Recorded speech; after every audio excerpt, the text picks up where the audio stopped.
吃饭，杨哥，看到我这个里面猫没有？待会要帮它洗澡了啊。据说它性格不是很配合，待会我们试了就知道了。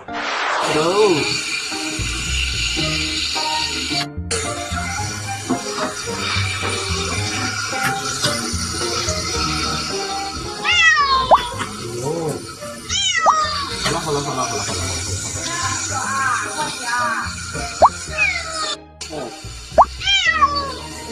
拿，吃豆，不好吵的，吃豆，你吵的我不就没啊，有给你去吃洗粉子了啊！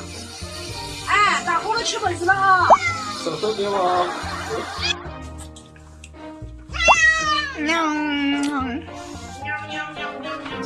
不吵了，你这样吵容易没朋友，知道不？你知道不？你回来弄一只兄弟来的了，跟我一样的。毛叔叔去死毛！下月嘛，奶奶洗过了起来。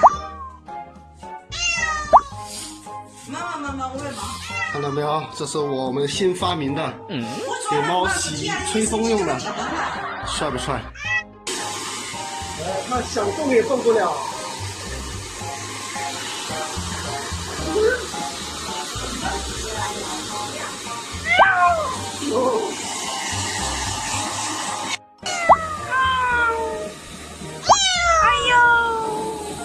乖了，哦呦。要乖多嘞。开始了，太帅了。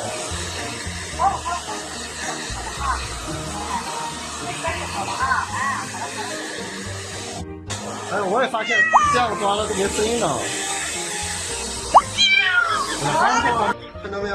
把它洗好了，从洗到结束一直骂骂咧咧，叫个不停啊。Hello， 大家好，前面我刚刚给它洗澡，你们看到没有？一路从洗到结束，骂骂咧咧，叫个不停啊。如果你们一直看我怎么洗的话，你们应该能发现一点，我一直按住它的脖颈处。所以说，洗猫的话一定要控制好毛，按住脖颈处，基本上它就很难动。好了，那我们本期视频就分享到这里了。如果有喜欢的，记得点赞、关注、转发、收藏。